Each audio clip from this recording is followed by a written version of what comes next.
Just to remind everybody that there's complimentary tea, coffee, and hot chocolate. We'll deliver warm for that, but there are refreshments available, compliments of the Historical Society and the friends. So I'd like to give everybody a warm welcome to the Jacob Edwards Library this evening for a presentation by Rick Hamelin from Warren, Massachusetts. And Rick is here and he is going to be throwing some pottery, as you can see. He's got all his equipment around him, and he's going to be talking about the history of pottery and in a context of our region, which is a very rich heritage that we've had here, and I'm going to leave it to Rick to get into that. But I'd like to just mention that the program this evening is sponsored by the Southbridge Historical Society, the Friends of the Library, and of course the Southbridge Cultural Council, who have been wonderful to support all our programs at the library and make it possible for us to do some ambitious, address some very ambitious topics. I hope everybody will get a chance to look at some of Rick's finished work, which is over here on the table. As you can see, he's a redware specialist, which is a type of pottery that's endemic to this area. And just to mention quickly that the Pied Potter of Hamelin, as Rick is known, is also had worked for many years at Old Sturbridge Village prior to working in his own studio, which is called Colonial Pottery, and which is based in Warren, Massachusetts. I hate to correct you on that. I'm Pied Potter, and my wife is Colina. Well, there you go. You got it from the horse's mouth. But the dilemma is, every famous potter I know, when we got married, I told my wife, because she said, well, I'm going to work with you, I'm a graphic artist, and I said, you're going to have your own studio. Every potter out there, when they're mentioned in partnership with the spouse, it's always the potter and his wife, and that wasn't going to happen in my studio. I said, you're doing your own work, you get your name, and that's the way it is. Well, that's great. Well, I'm all... You're all for that. All I know that. So, forgive my mistake. That's okay. Oh, Kiln means kiln or oven. It's the root word of culinary. And I was gonna take that name for me. My wife said I like that. Okay. Well, I think we have a lot. Rick has done a lot of research, so I think that we will get the show underway because it's a longer program than we normally have. It's going to be a 90 minutes presentation. So please give a warm welcome for Rick Hamelin of Pied Potter.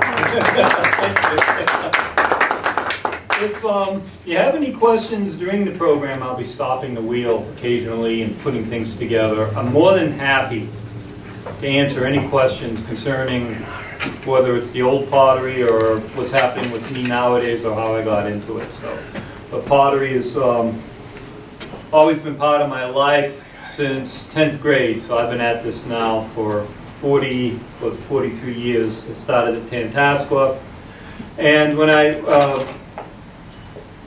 in 10th grade at Tantascwa, I really stunk at this. So 11th grade, still stunk. 12th grade, still stunk. So whatever you're watching me do today, if you ever do get the chance on the wheel, don't compare yourself. Please don't. Compare yourself to the days back at Tantascwa. But when I graduated from Tantascwa, I went to Old Sturbridge Village, and what I was unaware of, I was never taught in Sturbridge, was that we were surrounded by clay pits, and we were surrounded by pottery industry. And I was opening up pottery magazines that were saying, if you want to study old pottery, come to Japan or France. And nothing about the Brookfields or Woodstock or the clay industries that we have around here. That's what I'll be talking about. I'll be talking about some of the objects I have there. I'll be throwing over here. I hope I'm not going to be confusing. If I am, stop me and pull me back. But as far as the history goes of pottery making, Massachusetts has got 5 industries that are related to the types of clays. Well, I should say they've got 5 types of clays that are commercially important. And the first type is going to be red clays, the glacials that were dropped down here 14,000 years ago or earlier.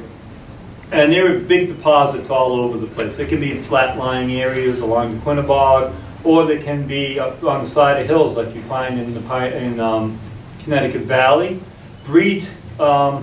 Bunker Hill and Breed's Hill. clay pits. That was brick industry there. They were digging clay out of the side of the hill. So, because glaciers can slam the clay against the sides of mountains and form what's called a drumlet. A sleeping whale is what the Scottish word is, drumlet. And it would be a compacted clay over there. Those clays are going to be red clays. They're going to be anything from smooth to a little sandy to a lot sandy. And depending on the amount of sand they have is what you're going to be making out of them.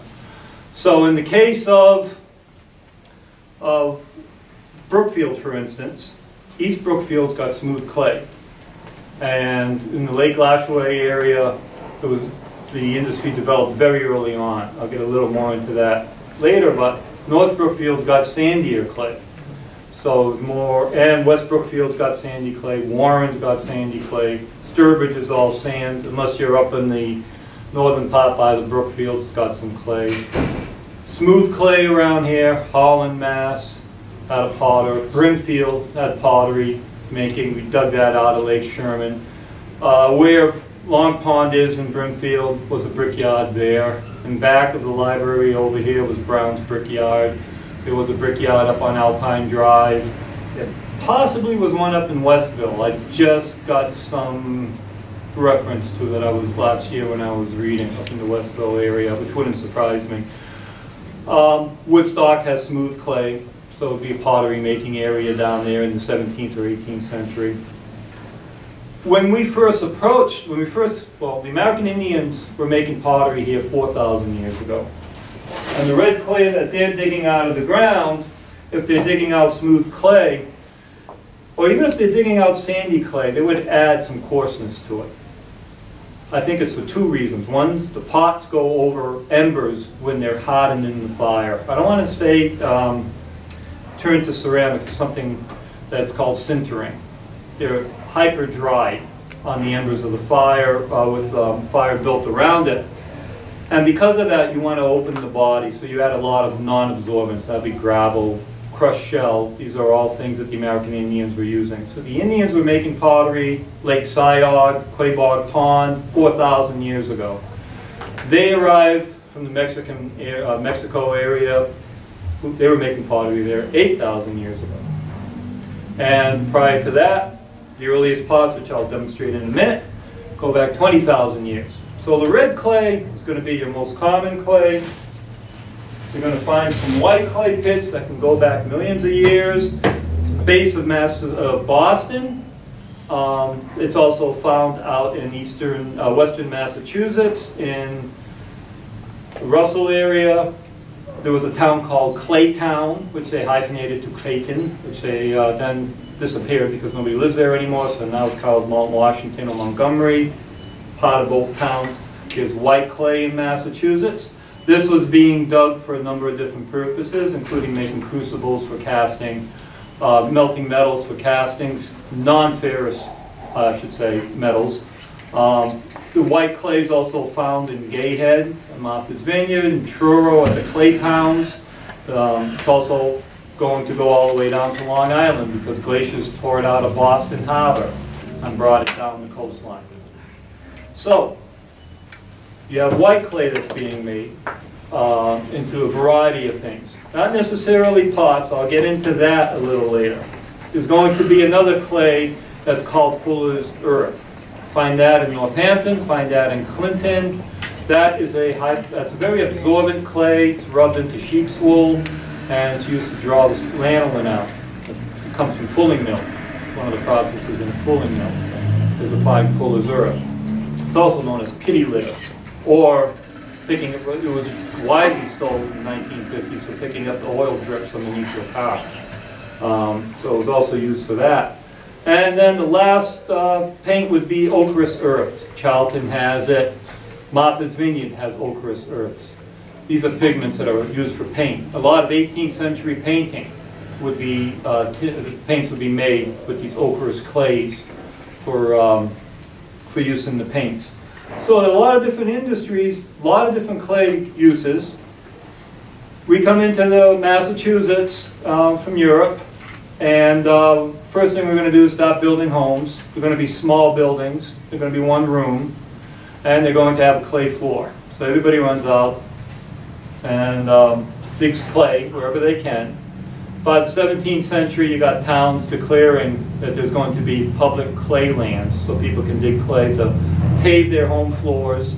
You'll see sprinklers if you go to Plymouth Plantation. There's this egg-shaped thing that you put your thumb on top of, and it's a sprinkler. They sell it as a garden sprinkler. That was a floor sprinkler to keep your floor slightly damp so it wouldn't dust up. So we have clay sprinklers for the floors. You start putting your chimneys up in your house. You're not using bricks. You're weaving together sticks together, and you're going to put 5 inches of clay around them, and that's going to be a chimney in your house, which is why in the 1670s they were banned in Boston, because there was a big fire. And clay falls off the sticks go up, and there goes the house.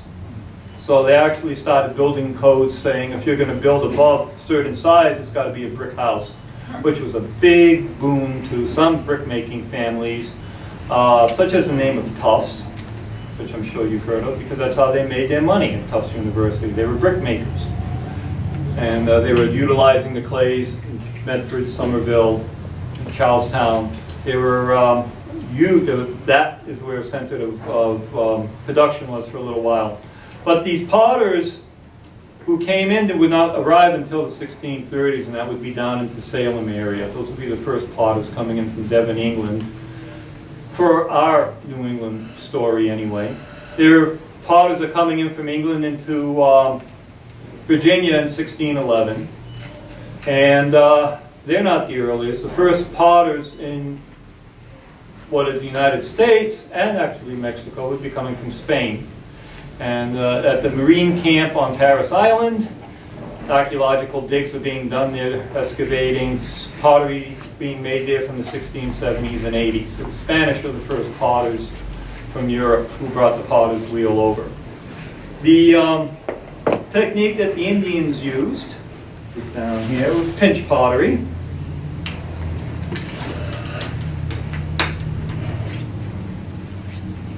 And this is what's going to lead to me working on the potter's wheel eventually. Chinese supposedly started making this 20,000 years ago. That seems to be the earliest dated pinch pot. The technique is the same on the wheel as it is making a pinch pot. Starting off with a round ball, opening it up into the thumb with the thumb, and then pinching really hard at the base. Because as one pinches the clay in rings, which is what I'll be doing on the wheel, obviously the pot gets taller. And as you go taller, it's going to be more difficult to get your hands down. So you start at the base, go towards the top, and this pointy base pot here, you're going to hate me because I'm going to be going to the table occasionally, so I'll let you know, it just dawned on me. So this is the pot. This is a 20,000-year-old Chinese pot. This is what the American Indians are making. You make this in Africa. This is the pot. You go into a potter's shop in Massachusetts, colonial era, early American era. This is the pot. You buy a pot from me. You come in, you say, I want a pot. After all the variety you see here, this is the pot. Almost a pointy base, wide rim. You stick paint in it, it's paint pot. Put fat in it, it's tallow pot. This is the Colonial Bean Pot. This isn't. Oh, sorry. My mistake. This shows, what's really weird is that this is an old French pot. The Dutch make something similar too, but it's not English. We're not cooking beans in bean pots out of English origin in a bean pot like this. We're making stews like this, and we're cooking them, making them thick. So that's where you get the story, the poem, bean porridge hot, bean porridge cold, bean porridge in the pot 9 days old. It's something that was recited by P.T. Barnum in his autobiography because he ate the stuff every day until he turned, I think it was 14. Then he had meat once a week. And he was thrilled with that. So this is a bean pot, but it's for bean stews versus our molasses beans that go into this. We start making these around 1810 or so, 1820. And then it's going to go on, and you start finding potters creating tall pots and potters creating short pots. And the reason for that is because the old folks are using the fires and the fireplaces. Other folks are using cast iron stoves. Can't put a tall bean pot into cast iron stove, there's no room. So we start getting squatter and squatter with the bean pots. Up in Vermont, this will be the bean pot. So you have tall bean pots, you have this down in, actually even down towards Norwalk, Connecticut. So the bean pot shape can be something different. So there's different people are going to cook in different forms of covered bean pots, and different people as well are going to argue. The New Yorkers say they red beans are going to be great. That's in the 1880s newspaper. And they're not like the Boston bean pots. The Boston people are saying, no, the molasses beans are the best. You New Yorkers don't know what you're talking about. One of the things out of the Civil War is the Grand Army of the Republic is going to celebrate an anniversary, 25,000 members in Boston in the 1870s. So they're going to contact the Potter in Beverly, and they're going to request 25,000 little tiny bean pots with a red ribbon on them. You've probably seen these in antique shops. Little tiny things. Sometimes they say Necco on them, but the original ones in it, they said GAR, Grand Army of the Republic. That gives the name Beverly Beantown. And if you call somebody from Beverly a beaner back then, at the end of the century, end of the 19th century, they hated you for it.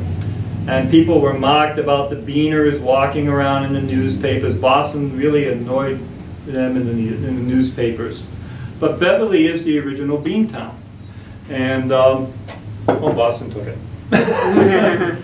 So we got the pinch pot made, and that's pressure in motion. The American Indians are also doing coils. So if you're up on Alpine Drive, or you're out on Brimfield or Quabog, or down in Woodstock in Yale Forest, and you come across some clay, making a coil is one way of testing to see if you can make pots or make bricks.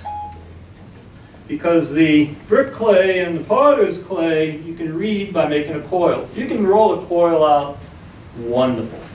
Stays together. If it starts crumbling in your hands, just give it up. Got way too much grip. If you can pretzel it up, beautiful. I can pretzel my sandy clay in Warren. My sandy clay in Warren has got a fine sugar grit to it, but it's got a lot of it.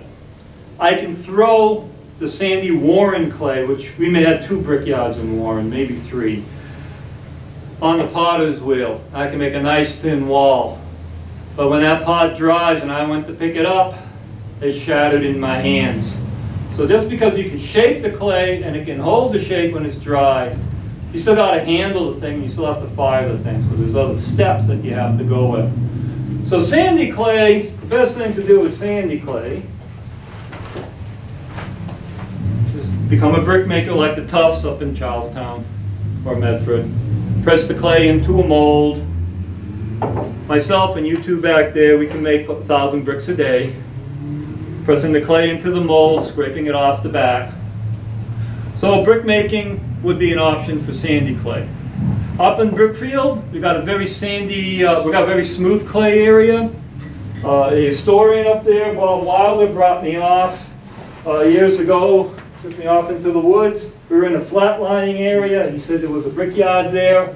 Bricks optimally have 20–25% sand in them. It was a big wart. Big hill. Went up about 12 feet in the center of this flat area. I knew exactly what it was, even though it was all overgrown with stuff. Dropped my shovel into it. 12 inches of clay, 4 inches of sand. 12 inches of clay. It was all layered up from probably 1920s. Been weathering out there ever since. You make bricks out of smooth clay, they're going to crack on you. They're going to warp. But most importantly, when they're giving off the water, when they're going through the heating process of the firing, they're probably going to blow up. So like the Indian pottery, you want to put something in there that doesn't hold water. So it gives off, allows the pots to steam off. So this is a crummy coil pot right now. And those two are an introduction to working on the wheel. The third introduction is going to be making a slab. And if this, when I get on the wheel, all 3 of these are the same techniques that I'm doing on the wheel. This is pressure and motion. instead of the wheel turning and the clay turning and my hands being stationary, the rolling pin moves, applies pressure. I can take the slab of clay, and I can do like the Dutch do. These are Dutch plates. You find these in Connecticut historically. We're not making these in English colonies. We don't do flat plates until later. We'll do them in Norwalk, but the Dutch were rolling them out. Germans were rolling them out. Goes on a wheel-thrown mold, make little plates like this. So you can slab on, cut the area out. Maybe use some of that white clay that they call pipe clay, because that's what they were using in England for making the long churchward and smoking pipes. In this country, in Russell, Mass, there's a white clay pit. And my friend Dennis, who's an historian as well as read in a Revolutionary War journal that the use of a white clay mixed with tallow would be painted on your belt for militia, white militia belt, white clay and tallow. So, wasn't being used for making pots. So we get into the wheel. We start throwing in the 1650s. We're going to be in Salem. We're going to move up the coast into Gloucester. Come over probably from Devon. A lot of potters from Devon. They come over with Winthrop. That was the big rush. Land grant was off. So you got a couple that come over. One guy moves up into Charlestown, Medford. But then you get a big rush. You get a big land offer in the 1650 in Salem. We're looking for potters. Not all potters make pots on the wheel. These guys were hired to make melting pots for the glass house that was going to be built in Salem. They were offered 10 acres of land each. The place went bankrupt, so the potters all spread off after that. Osborne, Southwick, they were all Quakers. So there's going to be a center of Quaker pottery industry in the Danvers, Beverly, Peabody area, and Charlestown is going to be less Quaker, probably a Revolutionary War period time, 120 potters cranking pots out. A lot of us are going to be making these. Big trade happening. These are molds for producing sugar cones. So we're sending, these are actually would be made to hold 5 pounds to 20 pounds of sugar, these sugar molds. And they would go on top of, let me bring the jar. They would go on top of a jar and drain off down in the Caribbean. The process, if you go online, you'll see the process of making sugar involves, one recipe involves mixing in with ox blood. Another recipe, the purification of sugar, would be done by adding clay. There's a clay to filter it out. So clay could be used in producing sugar in the Caribbean. So the molds are going out of Charlestown. The molasses is coming back up. That's being turned into rum. And of course rum needs jugs. So we're going to be producing a lot of that. If you're an apprentice though, in the Charlestown area, one of the big gifts of the big dig that we had was the excavation of pottery site, pottery manufacturing, and they found a lot of these that were being made in pre-Redware, Charlestown, Boston area. These are hair curlers.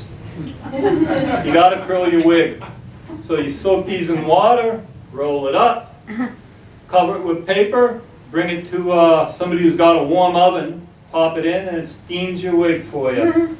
So this would be an apprenticeship type of a project. Apprenticeship is the way one learns.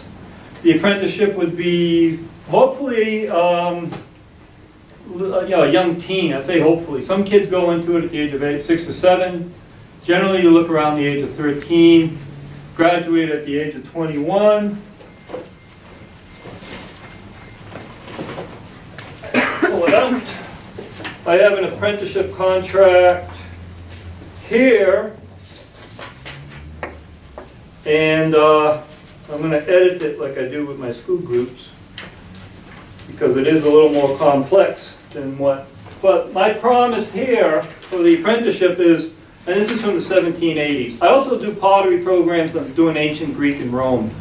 And in my research, I found an ancient Greek potter, and I also found the 1780s potter. They both say the same thing. It takes 10 years for this to click. 10 years apprenticeship. So, I, Richard Hamelin, with Potter, promise to teach you the entire arts and mysteries of pottery making to find good, sufficient clothing. That's important to remember. Food and drink, I promise washing in this. I don't know if it's the clothes or to allow you to clean up. And lodging. I'll teach you to read, write, and cipher, which is math, to keep accounts, learn the business, and I give you one new set of clothes when turning 21. This is 18th century. There's going to be a difference in the 19th century. You promise to learn the art and mysteries of potter's trades. During time you'll faithfully serve and not be absent without leave from Master Hamelin, and keep the master's secrets, to protect the master's property, and not to marry, gamble, or other adult activities. I sign it, you sign it. This is called an indenture. And I've checked this, and I've double checked this, and I've triple checked this. And indenture, I don't know if you know what indenture means. I'm asking you for the most simplistic meaning of the word indenture, not the complicated one, the simple one. What does it sound like? Yeah, see, you guys are going for the complicated one. The reason why this is called an indenture is because you hold my promise, I hold yours. I get tired of you, say, taking a bath all the time, because that's what I promised you. So you're in the bathtub all the time. We go off to the courts, and we say, look, we have a problem, and the judge is going to say, I got to see if this contract is made at the same time. Your promise, my promise are going to fit together. They're going to fit together because of the indentations, the teeth of the tear. That's what the root word is. So there's a lot of language that's involved with pottery too. If you're in the early 19th century and these guys are starting up with the mills all over the place, the potter's contract changes. At that point, you start seeing, well, mom and dad get $5 a year and the kid gets $5 a year. Because I can pop a 12-year-old in the mills and you can be making money for me, the potter's paying him nothing.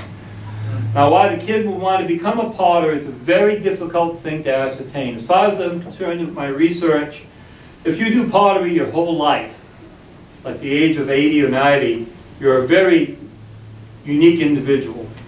Not all potters are the same.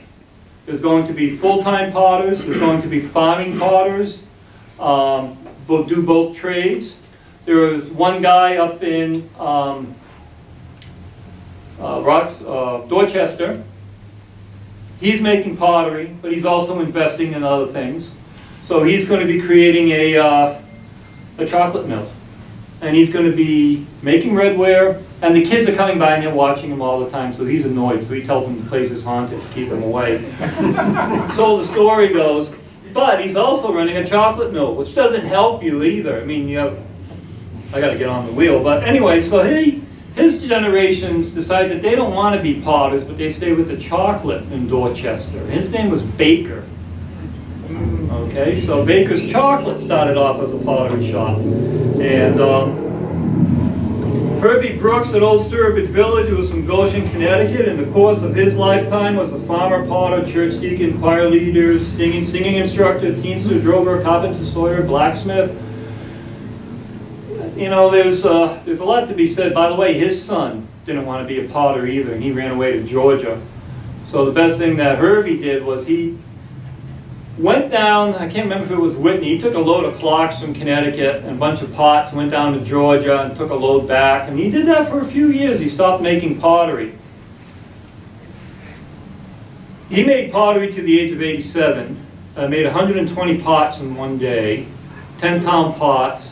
Potters are supposed to be good for 1,000 pounds of clay a day, which that's the crate that your water heater comes in. That's roughly what it looks like. So, good amount of clay. And he died at the age of 92. So he did pretty good with everything else with the lead glaze and everything.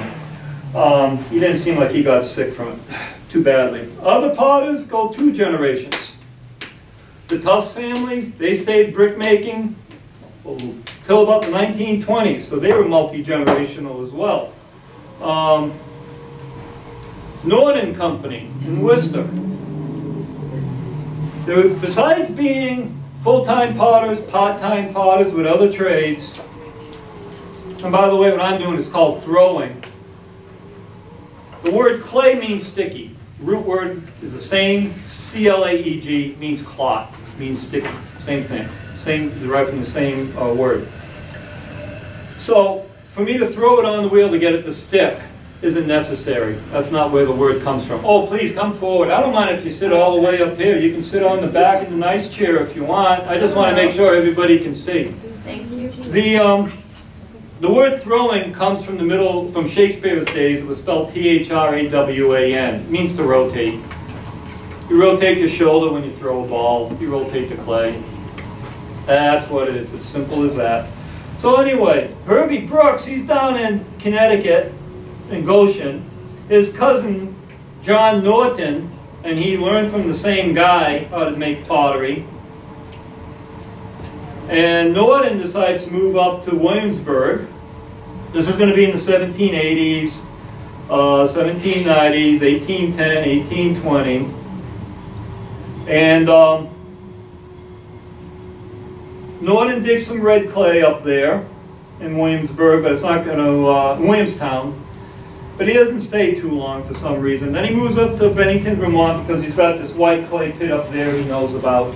This white clay that I talked about earlier. And he starts digging clay, having the clay shipped up from New Jersey. He knows by the 1820s and 30s that there's going to be this big canal being built in New York, and there's going to be a ability to take clay up it and ship pots out there, so he's all happy about it. And he's got family members that are joining him. He's got his brother. Of course, they start having kids, and they start having kids. So after a while, what's going to happen is it's going to be very difficult for you to keep in business. That's the second thing. There's going to be difficulty with the business. There's too many things out there to buy. The company's getting bigger. They're moving into bigger clay pits. Opportunity isn't necessarily where you think it's going to be because somebody else saw the same thing, right? Same writing on the wall. So some red clay potters start turning into what's called stoneware pottery and start making stoneware pots out of this imported clay. They'll be in Ashfield, Whately, Mass, West Hartford, up on the coast, down in Somerset. Somerset's called Pottersville. West Sterling's called Pottersville. Across New Hampshire is a potter's town in Mason, around Mason, New Hampshire. So you got red clay pockets, and you got stoneware potters as well. We're all trying to make a living, and we're competing with glassware. We're competing with tin, pewter, which nobody really cares about in the 19th century anymore. But nonetheless, it's out there. We're trying our best to make a living. Some potters see it best just to stay with the simple work pots. And those are the redware pots that you see there. Simple redware pots. The stoneware potters are going to try making pots that you can pickle in because somebody started this story in the 1780s in the newspaper that these red clay pots, when they're coated with a glass coating, it's got lead in it. And it's going to be poisonous. And you're going to read stories about people eating turkey pies that have been in the pie plate for a week. And people getting sick and they're blaming the pie plate. People eating pickled mangoes. There's one tragic story about pickled mangoes. And that made the doctor's children, unfortunately, quite ill. And wife, he lost both of them. So people stop buying the salt glazed stoneware. You're familiar with the orange peel glaze, gray or white. Maybe it's got blue decoration on it. And redware potters turn into stoneware potters in some cases. And that sometimes goes into molded ware. So you take the yellow clay, you coat it with the same lead glaze, and you call it yellowware. So you got pretty molded pots with dog-handled pots on it. So that transformed. We're just really trying to find a niche where we can continue on in our legacy of making pots. John Norton's family is that way up in Vermont. Frank moves off to Water Street in Worcester, starts a stoneware shop there. He's competing, he's making pots.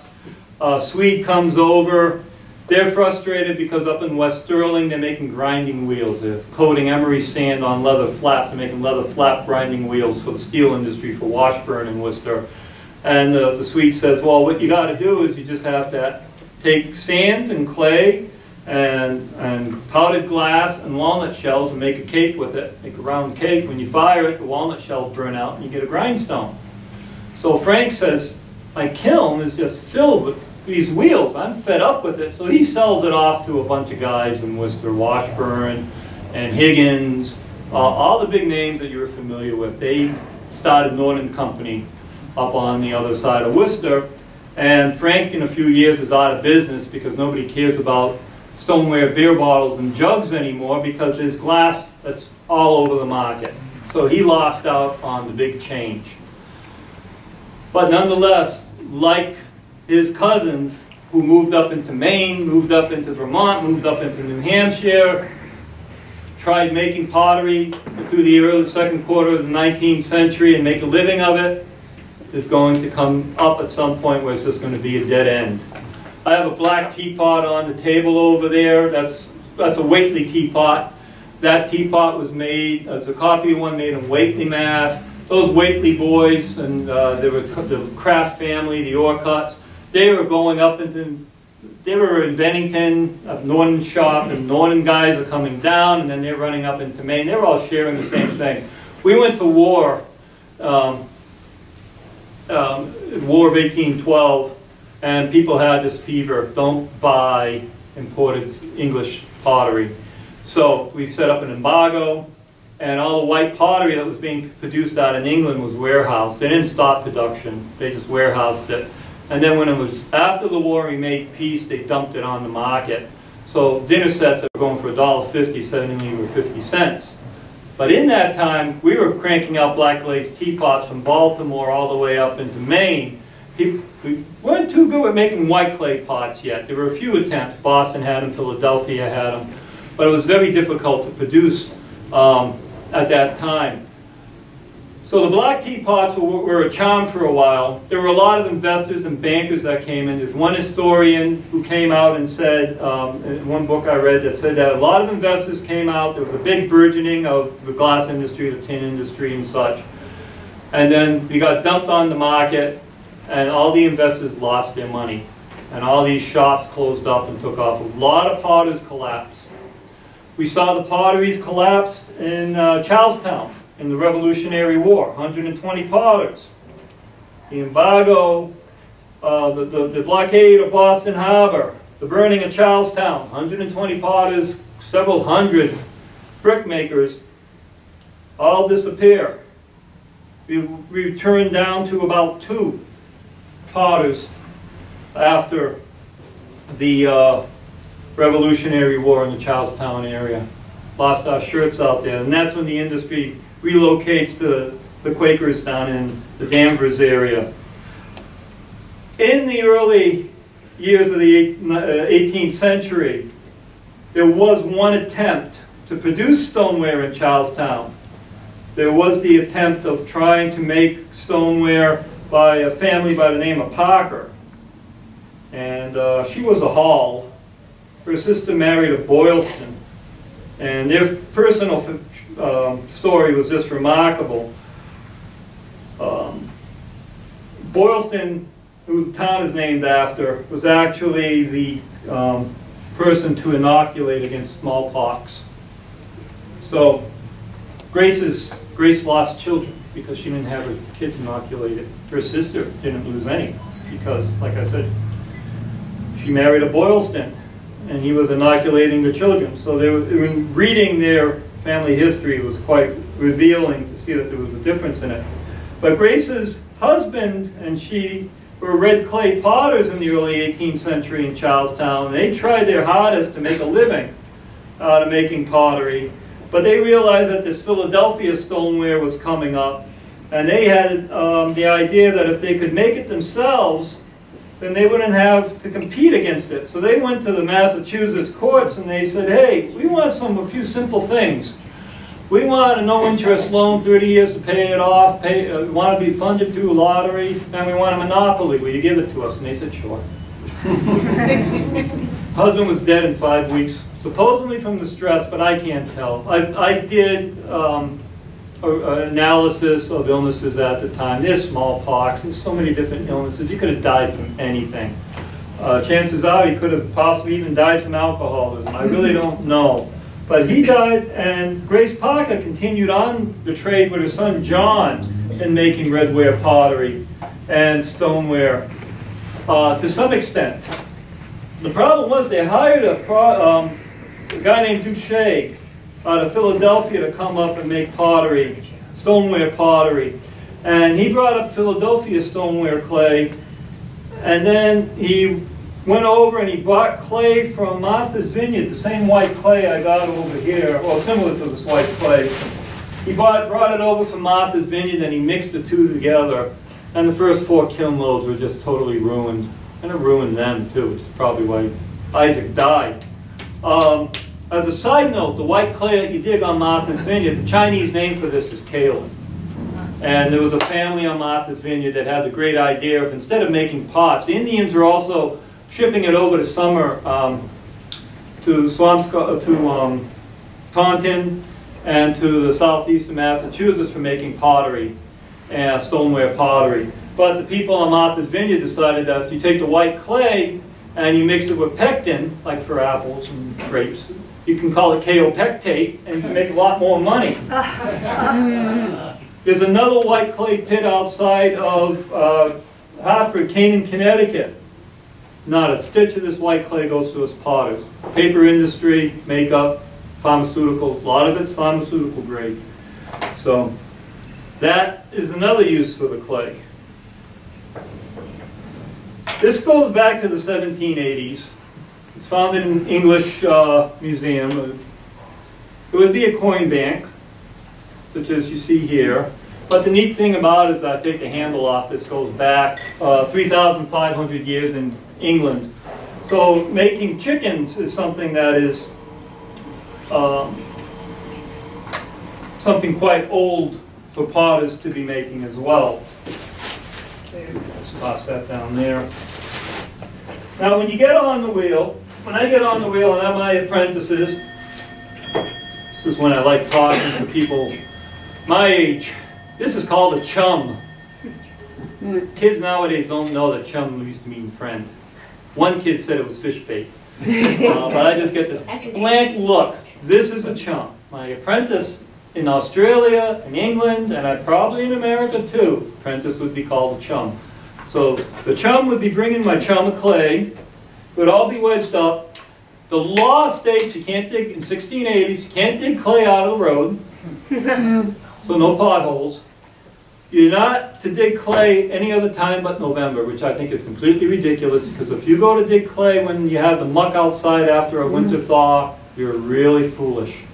You want to dig rocks or clay. It can be in a flat-lying area, it can be on the side of a hill. I have an excerpt from an 18th century newspaper where the clay pit fell on the shop in Pennsylvania. And I'd love to have seen an illustration. But the clay pits are notorious for killing people because people get stuck in them. The most famous incident was Paul Revere being chased through the clay pits of Charlestown up the Medford Road, where the 2 Brits got their horses stuck in the pits and they got thrown by their horses. That Medford Road was all brickmakers. Now around here, let's see. Actually, no, I'm going to do this first. So, when you get on the wheel, your apprentice brings you a lump of clay. It's already been mixed. Revolutionary War period or earlier, the clay's been mixed by mushing it through his toes or running an animal through it, like an ox or a horse. At Old Sturbridge Village is a barrow with a group of rakes in it, long arm around it. I got an illustration of one over there. That's after the Revolutionary War, mixing it with a horse. Kid gets to sit up on the horse mixing the clay. The clay has been in the ground for thousands of years, so its particles are laying tightly on top of one another. Some folks oversaturate the clay and then dry it back. Other folks, what they do, and this is what Sheffield, there are only 3 sources, well, there's 4 sources. There's 3 in Massachusetts digging clay for bricks, or for pottery supply, and there's that white clay pit in Connecticut for the pharmaceutical trade. They're digging clay in Sheffield for potters, or with the brick makers, you freeze it above ground in the wintertime. The easiest way to let the water separate the particles is to let it freeze and expand. That was a law. They had to put that in the law book. Don't dig your clay out of the road, wait for us to call public lands.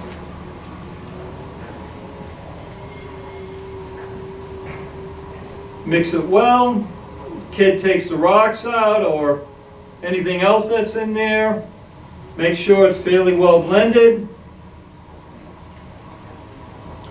When it comes to me, I'll be shaping it on the wheel. If I go flat, it's a plate. If I go V-shaped, it's a domed lid, planter, bowl, whatever you want it to be. One kid's bringing clay, the other kid's taking the pots away from me. And with that, I can do 1,000 pounds a day.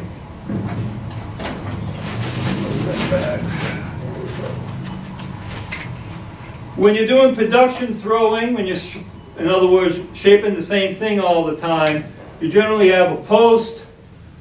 You got one stick telling you the height. You got another stick maybe telling you where the widest point is or some other point. You got the 2-arm thing. In French, it's a mère, mother. Mother's standing. That's the French potters call it.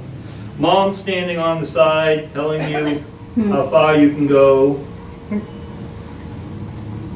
Middle English, the mess around the wheel was spelled S-L-U-B. I think it was pronounced S-L-O-B.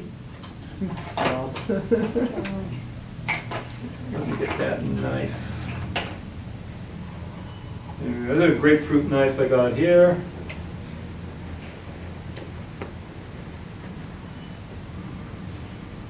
Some pots are decorated on the wheel. Others are taken off. They can be put on a lathe and decorated horizontally.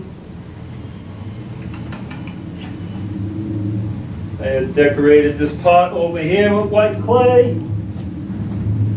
It's got a little bottle. You put liquid white clay in, pour it out on top. It's called slip trailing. I can do that on this pot if I wanted to. That's called a painted pot. It's called red and yellow ware. That's the other name for it in the early period. That was being done in Charlestown. It's also being done in Brimfield too. It's funny because I've been on 4 archaeological digs of pottery shops through Old Sturbridge Village. One at Hervey Brooks down in Goshen, Connecticut. The other one, well, we just touched upon it down at Yale Forest down in Woodstock. That was the Bugby shop, which supposedly was one of the biggest shops in New England. Now, of course, you know, Woodstock was part of Southbridge and Sturbridge at one point before they went off their own way. But Bugby, the Bugby shop was early 19th century, and nobody knows what the stuff looks like. There's nothing marked. Some potters mark their pieces, others don't.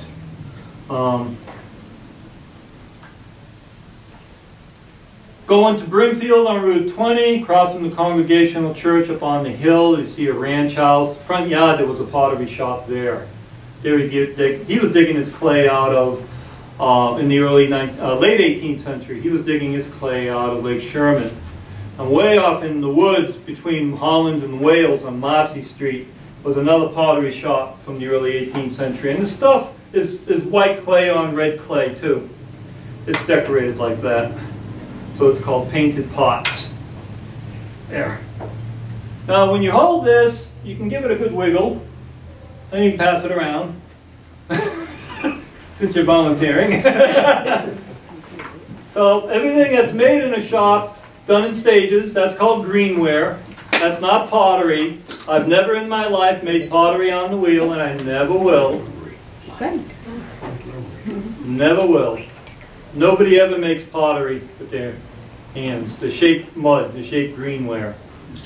The clay can be formed out of a whole bunch of processes. You're watching the volcano erupting in Hawaii. There's going to be ash. You all remember the ash deposits in Washington State with that eruption. That can turn into a particular type of clay. Geysers make a particular type of clay. Water erosion, wind erosion, particular types of clay. So there are different kinds of clays. But the similarity between them is that they all have different melting points. They all possess with the same thing, practically the same thing that's in back of me, the window glass in back of me. Sand melts around 2,800 degrees into a liquid. You start at, and for the sake of imagery, we call that skin. We'll call it skin. You start adding melters to it that are going to lower the melting point, the blood or the fluxes of it. Sodium, calcium, potassium, things of that sort. It's going to lower the melting point. More flux, lower the melting point. That will give you window glass. You can see through it. You put in alumina in the clay, that's the bones. Depending on the portion of bones, the flux, the melter, you get a glass that maybe you can't see through. That's why we call it pottery. If it's got iron in it, this is only like 5% iron. It'll turn red. The more you heat up the pots in the kiln, or the bricks, the darker they'll be. If you're buying bricks in the time, if you're going above the roof or to the weather, you're buying hard bricks. They're under leaves. He took off. Yeah. Guess what? Mushing into a ball. Yeah. You'll have to get a paper towel. I have one question for you. Do you mark your pottery since you work at the Old Sturbridge Village? I don't work at Old Sturbridge. You don't mark? No. Do they usually mark at the potters? Usually mark who makes it? Oh, not that I have no idea anymore. Yay. I have no idea. Joshua, you better watch. So anyway, so the clay is going to be affected by the fluxes. When this clay goes into the kiln, it's going to give off smoke and steam.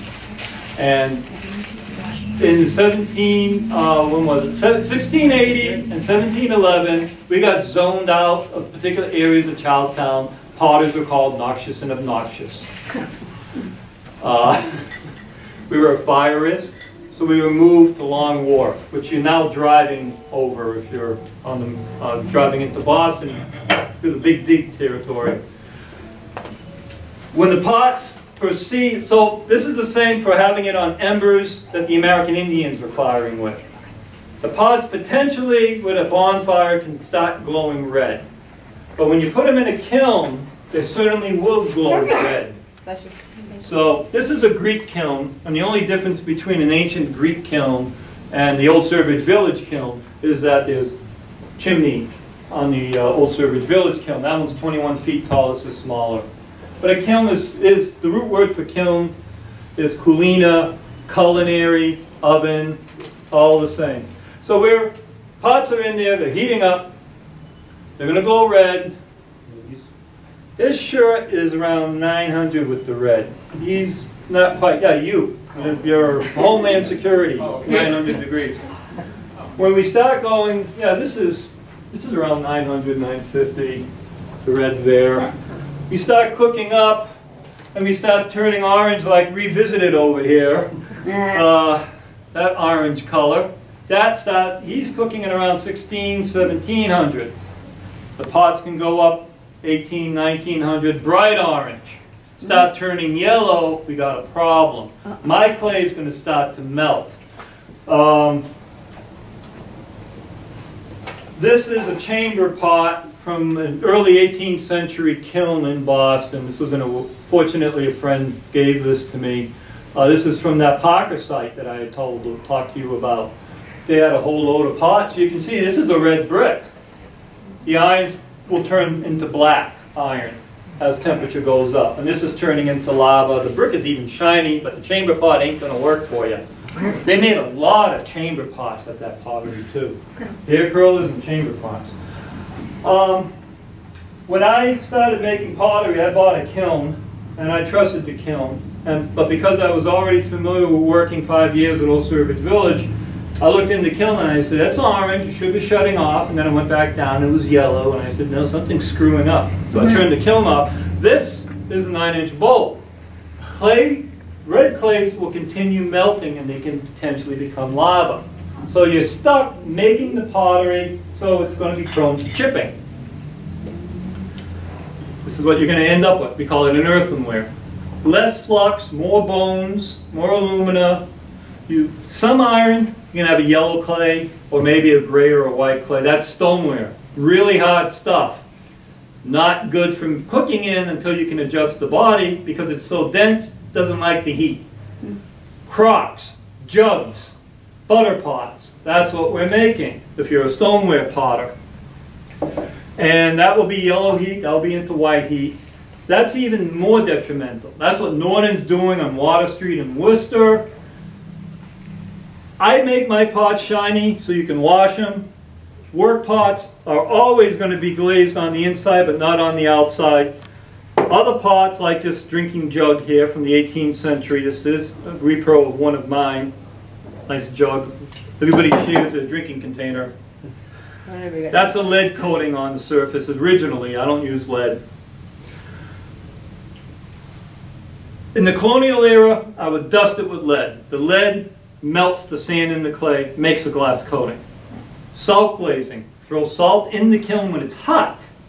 The sodium that's natural in the clay, in combination with the sodium you just threw in, is going to make the sand in the clay melt on the surface.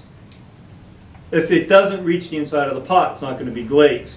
So everybody starts screaming, oh, stoneware pots are safer, redware pots are more dangerous, don't pickle. Well, in Norwalk, Connecticut in the 1820s, it was, all the stoneware potters were taking a clay from Albany, New York, mixing it, putting it on the inside of the stoneware pots, was making a brown glaze on the pots, and it was making them shiny and easy to wash out. 18th century stuff isn't glazed on the inside. 19th century, early 18th century, 17th century is all rough. So you're going to want to glaze the inside with a smooth coating. And the funny thing is in Norwalk, Connecticut, because they don't want to ship it in from Albany, they're taking the red brick clay or the red pottery clay and they're adding lead to it, and then they're throwing it on the pot, so it's still a lead glazed pot. So the kiln gives off, so the kilns separate, by the way, the fumes separate with stoneware. You get hydrochloric acid coming out, chlorine gas coming out of the chimneys of these stoneware kilns. So that's what Whately, Mass, and Bennington, Vermont, and Somerset, Mass, Pottersville down there. That's what they're all stinking up. Question. What happened with the potter that combined the white and the red in, you said, Massachusetts, and 4 kilns were... Oh, it wasn't the white with the red. It was a Philadelphia white clay. I'm sorry if I wasn't clear about that. With the Martha's Vineyard white clay. He mixed them together, and because if the Philadelphia clay was pure, it probably had a heat color in the kiln that he was familiar with. So he was bringing it up into yellow or white heat. But once he added the clay from Truro, or from the vineyard, it lowered the melting point, and he didn't know that. And it took him 4 attempts to figure out that he was screwing up. He disappeared. He went back to Philadelphia. That's actually what happened. And some of his family went down to Georgia, and they found the white clay pit down there, and they made the first porcelain in the country, as a matter of fact. Duché, what's their name? French Huguenots.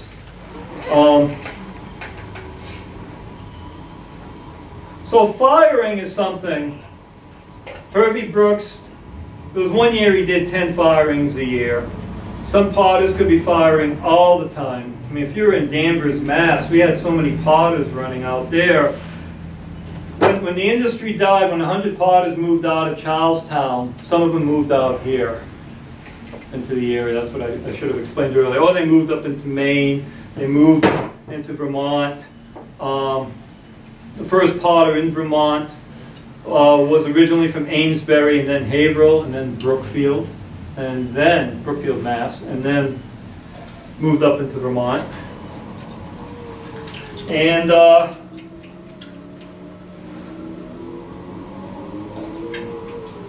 way the trade is. You find a lot of potters that just keep moving around.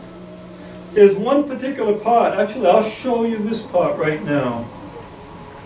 I'll show you this pot right now because I want to get into a few different things, and this is a good segue into it. There's one potter, the poor guy. I'm going to do one different thing with it that he didn't do. If you have a question, I'll be happy to answer it while I construct this. But don't look for me to wait, call on you, just ask. Yeah. You said there was brick makers in Brookfield, correct? Brookfields, Because Southbridge. Because we had bricks, when we lived in Warren, we dug up the part of the yard and we found bricks buried and it said Brookfield, Mass. Oh yeah. USA is all it said. Yep. That would have been, when you cut over from back of the clam box, go past the Brookfield landfill, there's a corner that goes that way and there's a house straight ahead. Back in the 80s, I went into that yard. Somebody had dug a hole, I don't know why that day, and I put them all the way down to my shoulder. Stuck my arm right down in the hole. Nothing but bricks, the whole way down. Wow. Nothing but bricks. Brookfield bricks were supposedly the best in the state. Northampton's was the worst. Well, I can tell you they held up for 11 years before they started cracking from the winter. Yeah. Because when we dug them up, we put them back walkway. We put them down as a back walkway. But there was a big pottery making industry there too. And this was one of the pots. One of the guys from Peabody, a guy named John Donovan, was making these. And the reason why I'm making this is because the last pot I made, unfortunately, I haven't made more because I've been yakking a lot.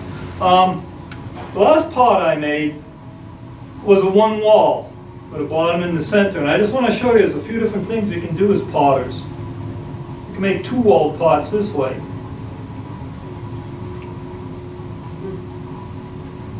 He made a lot of these. He went from you can find this planter in Sterling, West Sterling, Keene, New Hampshire, Brookfield, Mass, and Peabody. What's going to happen is stoneware is going to take some of our business away by the Civil War. Glassware is going to take it away. The yellowwares, the white yellow pottery, the English imports, they're going to take it away. There's going to be a lot of reasons to either get out of the red clay pottery or find something that people will buy and stay with it. So the two potters that remained in Peabody after the War of 1812, one of them was making, well, I'll make the other planter later. You see that tile, that unglazed pipe that's standing on the table there? Those are drainage tiles for farms. One potter, 1840, 35,000 of the feet of those for one farmer he made out in Beverly. So we're making drainage tiles. Eventually we start getting into molds and we try to make pretty pots too. So we get into art pottery. That's beautiful. So this is a Donovan, but this is also called scrolled or agate ware. Two different colors. I'm going to clean it up now. I'm going to take the slob off it.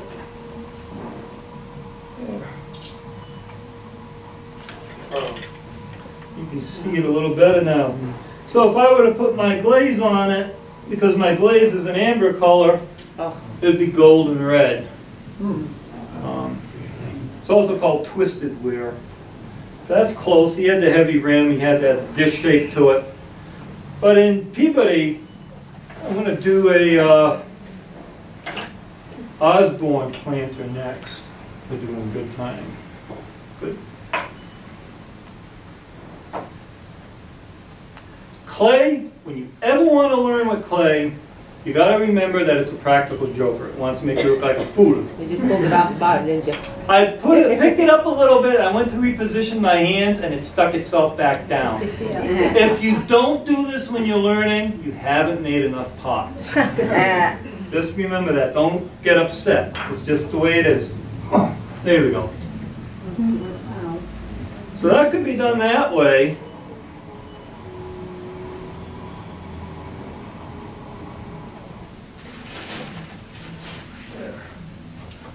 How did the Southbridge bricks rate?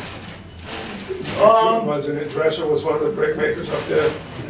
Dresser, I haven't heard of Dresser. I think I've seen bricks that are marked Dresser. Oh my God, you're right. I just figured they were local ones. Yeah, they would be local, but I'm trying to think where it was. Was he on Alpine Drive? I think. Dresser on Alpine? You know, Ray? Brickyard Road off of Alpine, right? Well, Yeah. that's Alpine. Yeah, because there was another brickyard in back over here. That was Brown's Brickyard in 1820. At least you could, they were advertising in the paper.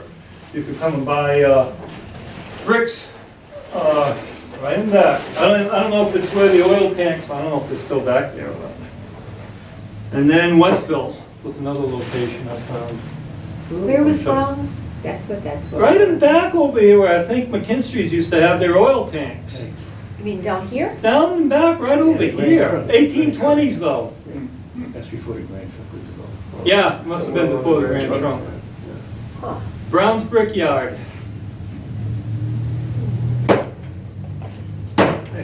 We used to take clay out of the banks at South Pond. By Oh, the that's beach. It's smooth brick Yep. clay, wasn't Yeah. Now there was when they were building the mills in Warren, they were barging the bricks over the clay bog. I don't know how it is from shallow spots, but that's what they were doing. And they supposedly in back of Sakani's shoe in the 1940s, the reference was you could see the brick barge still in the water. I haven't been able to find it.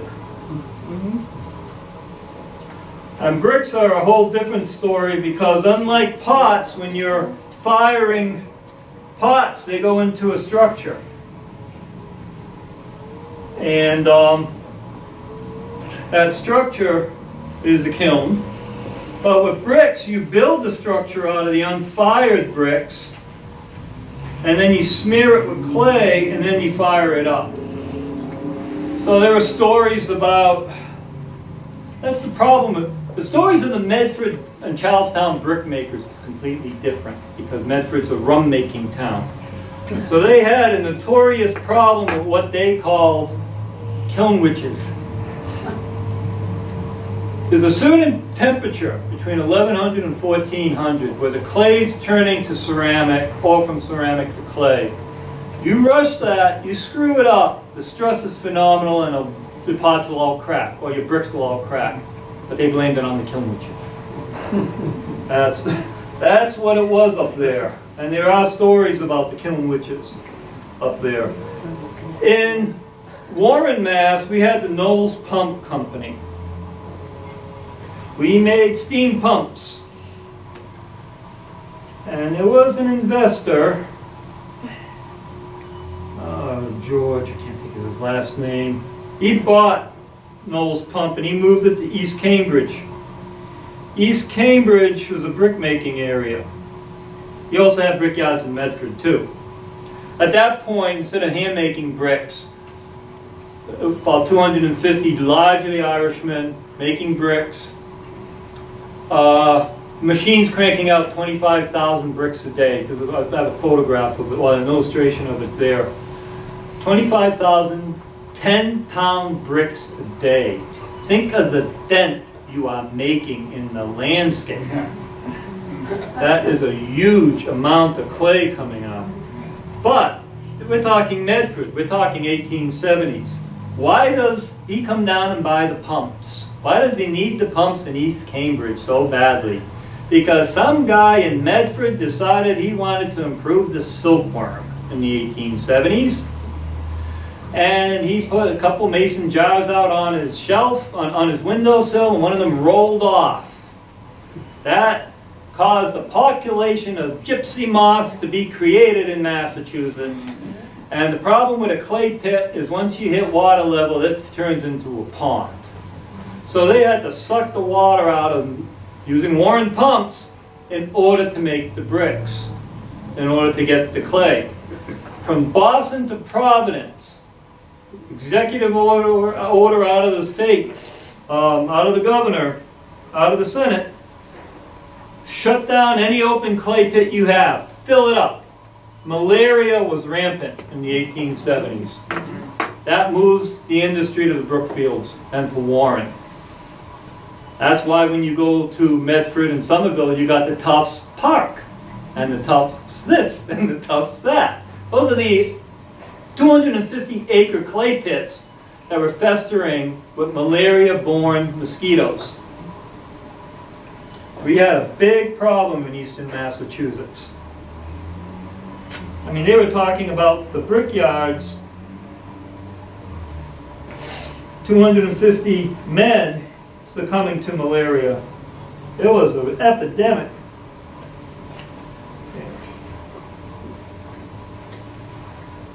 So Osborne and Peabody called this, and he had it, said it was patented in the 1820s.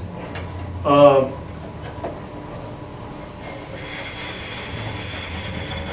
the 1820 newspaper advertisement he had, this is a new and improved planter.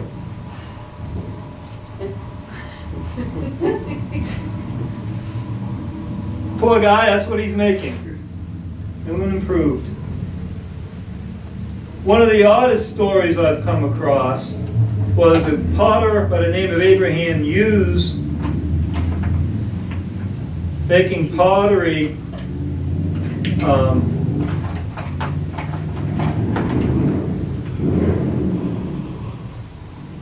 in Weston, Mass.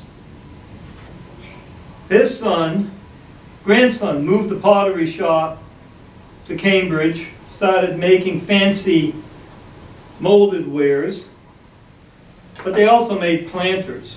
They made a lot of planters. They had big molds that would spin on the potter's wheel, and all you got to do is stick the inside form in. It's called jigger and jolly, and you can shape the planter without having any throwing skills. They're cranking out planters there. So we're talking 1780s, 1880s, and 1780s in Weston, 1880s in Cambridge. Cranking out molded planters all the way to 1960s. And then in 1960s, they moved to Leominster. Still make planters, but you don't make pots and planters out of clay. You make it out of plastic. So they stayed with the same product, but they just changed the materials. That's new and improved. So it is. So that's we got plenty of time. I got time for two more. One quick little thing I'm going to tell you, and then I'm going to do two. Well, I'm going to do more than two, but I'm going to have two lumps on the wheel. This is a mug. You know it's a mug. This is a mug. Romans brought up into England little tiny facial drinking cups. Scandinavians called it M-O-O-G. You took the face off, still call it a mug. That's it. That's where mug comes from. Although in the Rev War period, if you're a Brit, you share your eating containers and drinking containers. This is a jug. This is a 19th century jug. This is a bird jug. This is for birdhouse. And this is a ring jug. Canteen.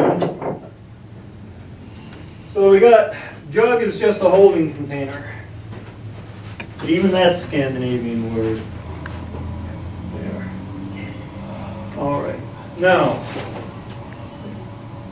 two more left. Any questions? I've been that confusing? Okay. No questions. I'm going to pull a handle. Now, in the mid-18th century, this was skilled occupation in the English factories. You were making fancy creamware, white pottery, pearlware. You pulled the handles by hand. Then somebody had this crazy idea of creating a tube with a die at the end of it, where you pull the plunger and clay shoots out. and forms it, like Play-Doh factory or a pasta maker. It's called a Dodd box. I guess Dodd invented it. But in the factories, the men were all fired because you could then hire women and children at lower wages. So the name of it in the factories was called a stupid. Wow.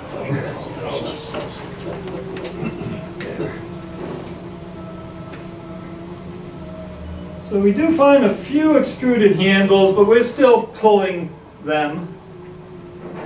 Down south it's called milking a handle. A term I can't seem to find up here. There we go.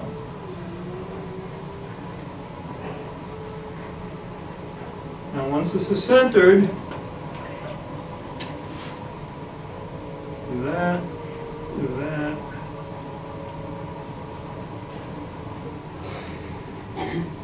Now before, everything was made one lump of clay, one wall. Not all pottery has to be made that way. You take one lump of clay. It took me about 5 years after reading a book on it to figure out I could do this. This wasn't part of the process that I was taught back in the day. Teacher said, give me a pot, one lump of clay. All right. So we got that.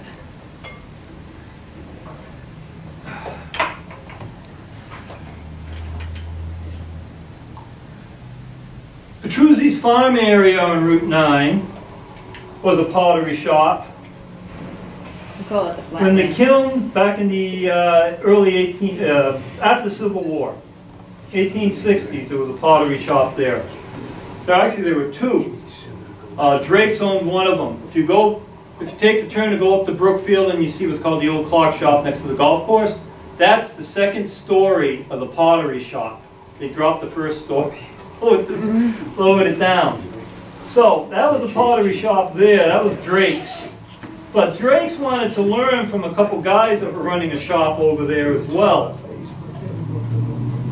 And what happened was he noticed, according to the story, he noticed one night that they were firing the kiln, and there was a lot of flame coming out of the kiln. You constantly fire the kiln, it expands, it contracts, it expands and contracts. So kilns, expanding and contracting like that, eventually will weaken. And you can pump all the wood you want into it, and they were taking the kiln shelves off, they were throwing the furniture in, they were throwing everything into this kiln that was in their building until the crack really opened, and that was it, the shop burnt down. I guess they were lucky because they didn't die. There are stories of potters unloading their kilns, and because the kilns were so weakened while they're in the structure of the kiln collapsed on them. Goes like that. I was throwing with a poo-poo platter stick, by the way. Just to illustrate that sometimes you can't use both hands. There.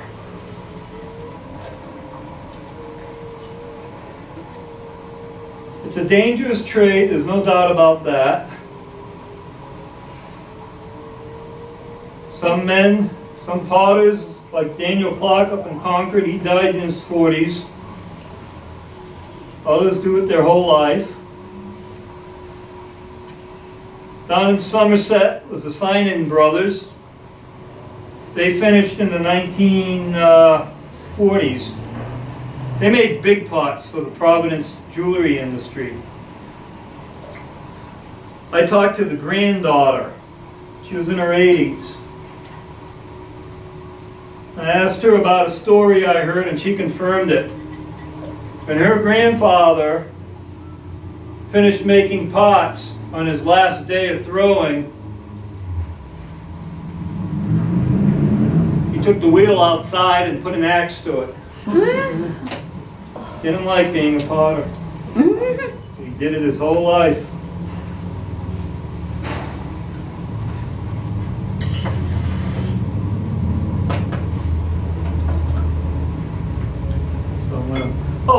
1680s, 1711. Another Massachusetts law. People think too much. Make your pots round and smooth. Some of the laws that you can read and find online are like, what? Huh? I just can't figure out why, you know, at that point, 1680s were well over 30,000 people in Massachusetts. There were probably a half dozen or a dozen potters floating around, and one of them was bad. They were all bad? I don't think so. One guy came over from Devon, so. All right, so are we there? Yeah, we're there. So we take this, bend this down. You can manipulate the clay after you throw it. And you can take your cheese cutter if you want, which is what this is. Put that down, pop that over there. Oh my goodness. Take this, pop that over there. Now the Whately potters originally started off with red clay, and they did stoneware, but during the War of after the War of 1812, they decided to do black teapots. And two of the boys in 1849 left Whately for California. Were never heard of from again. They heard of the gold rush, and they took off, and they disappeared. So, Oh, that's beautiful. thank you. Doesn't have holes in it. The story goes that when Catherine of Portugal was married, who was she married to? I can't remember now. In England, she drank tea when she. Who was the king? You know the king of England, 16th to 17th century. Can't remember his name offhand. Which one? The one that killed all his wives? No, not that one. Anyway, he was broke, so he married a rich Portuguese girl. And when she got off the boat in England, she wanted a cup of tea because she was cold. And of course, they offered her a beer. The Dutch were importing a lot of teas, but And it those took. pieces off, they have to be fired. Oh yeah, yeah. There's nothing. You put hot water in that, my dear, it's not going to be there for you. The pieces that you just made, Yep, could you crack those down and redo them? I will be. Yeah, okay. Yep, I can recycle it, but the thing is, clay gets tired. It gets what we call short, and it's because every time you wet it, you're washing it. And clay's got to be sour. That's what it needs to be, is sour. Now, if a woman was going to do this work, does she make up as well because the hands are usually smaller? Oh, body size has not a Nothing thing to do to with it? do with this. This is leverage, this is weight. Yep. There's a woman, Rosalie Olds in Worcester. She's about 5'1". And I don't think she touches 100 pounds. She throws cylinders on the wheel and then manipulates the cylinders so they become torso and arms and legs. She makes people taller than she is on the potter's wheel by putting the components together. Yeah, you don't have to be a big person to make big pots. That said, big pots have been made for a long time. I mean, that's an ancient thing. Matter of fact, some of the pots that, like I had shown you, the lard pot over there, that's something that goes back thousands of years in form. It's just a functional pot that works. Do that, do this, do that. Now, at this point, if you don't like something, you can just crush it. My dear, that's how you learn. That's the hardest, that's the first lesson. If I were to get you on the wheel, it's the first lesson I would tell you. Don't be so serious about it. There's another lump of clay. Move on. If you don't have a sense of humor, you'll never learn this.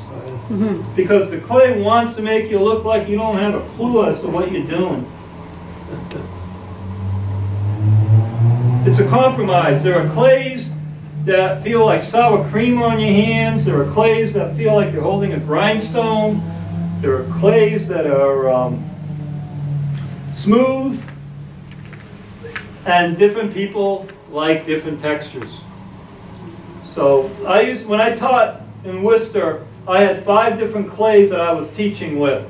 And you know, 4 out of 5 everybody went to. There was one clay that nobody touched, just didn't like it. But they all couldn't agree on using one clay body. Very personal thing. So now I don't have a middle here. I'm doing an inside wall. I'm doing an outside wall. The pot I'm making right now is something that was being made here in Massachusetts in the 1800s. But it could have, in a smaller version, could have been made in ancient Egypt as a perfume bottle. The Greeks and the Romans made it. The Chinese made it. It's done in the Islamic countries. So nobody really, it's not really truly just a Massachusetts pot. So it goes through a lot of different changes.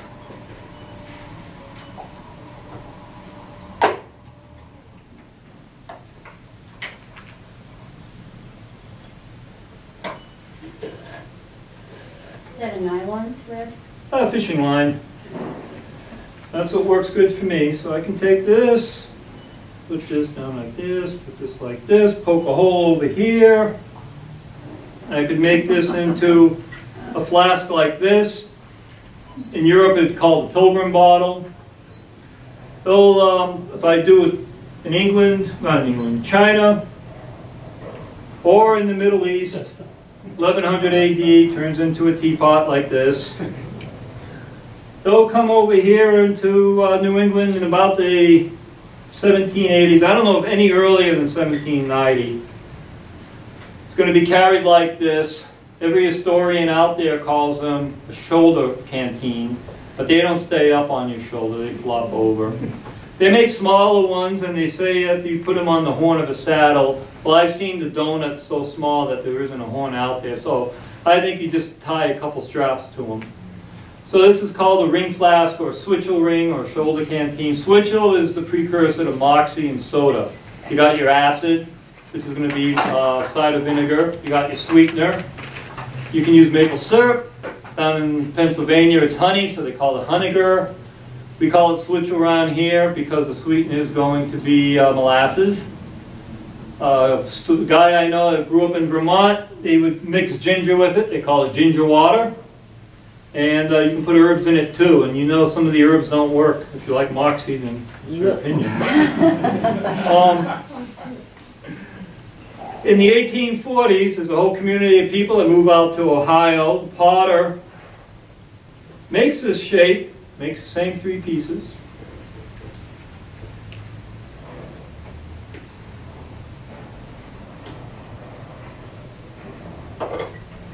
You see it's hollow. I wasn't lying to you about it. Turns it around like this. Pops it over here. Now it's stuck again. There we go. Pops the bell over here. Turns it into a horn. So potters can make instruments too. We do some things, little bird whistles, fill them up with water. Sounds like a bird chirping away. We do little pie things that go in the center of pie sometimes. We do drums, do what's called a sweet potato, an ocarina. So there were some playful things that we did. Of course, toys like marbles were frequently made. You find a lot of clay marbles. So some things are fun, some things are entirely practical, like chamber pots and the lard pots. And I told you the story of the bean pot. Is this painted on? My wife decorates better than I do, and I will give her that any day of the week. Thank you for that. That on the photograph is what's called Scruffy Dough, and what we do, it's a root word for graffiti. You paint the whole surface with white clay and then you cut through it. It's an ancient technique. It's not anything new. But I use that white clay, but I make my glaze trick into gold. And I'm not patting myself on the back. To make this not turn green is difficult. We're talking about 30 degrees. And it can go into green or it can go into a real pale, gross yellow. So it's temperature related. You wouldn't believe how specific you can be. But that Scruffy Dough was a technique more so done by the Dutch and the Germans than we up here in Massachusetts. Down Pennsylvania Dutch company, Pennsylvania German area, they would paint whole plates with that, and they would write nice things on it, you know, commemorating marriages, or somebody's passing, or simple statements like, "My daughter's a bad girl, I doubt she'll ever marry." That's on one of the plates. So, that's still remaining. So anything is possible. Any other questions? Yes. Yes. I have a question. Oh. Okay, you mentioned making bricks. Yep. And I know a mason would work with the bricks, but they would work with a potter the potter would make the bricks? Well, you do find an overlap in some people, some potters being brick makers, but generally they are not overlapping at all. Just like one of the, in between the two trades is tile making, and there were also tile makers. We tried in the colonial era to put porous ceramic roof tiles on the house, and it didn't work too well. But we also made malt house tiles. That was done in Brookfield. One of the Amos Harrington was making tiles for drying malt for making beer. Governor Bradford's grandsons on Cape Cod were making tiles for malting, I shouldn't say sprouting beer, they're called malt house tiles, they're for malting beer, beer malt. So usually you're a separate trade, especially if you're making bricks, because a chimney could take, say, 10,000 bricks. And that would be, for some brick makers, 10 days worth of work, and that would be sufficient. So they're farmer brick makers, just like farmer potters. But there are also, like the Tufts family, multi-generations of bricks, because all they had to do was pass a law in Boston saying, everybody builds with bricks, and the Tufts were like, hey, yeah, sounds good. And they got rich from it. They got really rich from it, from just making bricks. And he started as a potter, but he transitioned over. So they are generally separate trades. And then when you get into steam engines cranking out 25,000 bricks a day, it's not even really, it's just brick factory employees is what it is. And you'll find bricks, because it's so labor intensive, you have to flip the stupid brick all the time. You just can't leave it lying in the sun, because it's going to curl up. When it dries, it curls. So you got to constantly flip the thing on edge, on flat, on edge. So eventually it gets rather tiresome, so you let the kids do it. And you'll find fingerprints of children in the bricks, just like you find Bill Jenkins out in West Brookfield's got one with a big cat paw on it. You got deer prints on them, different multitude of animals. They'll go scurrying across them. New prints. Those are the ones we like. Your question? Yes, how long have you been doing this now? You said about an hour and a half. Yeah, I started in 1976. Wow. So it's been 42 years for me. I didn't really understand it until 1985. And I'm still a student. I'll forever be a student. But I'm very happy to have shared this with everyone tonight too. So I hope you enjoyed it. I hope I was clear. Sometimes that makes sense to myself, but no one else. Thank you. Thank you very much.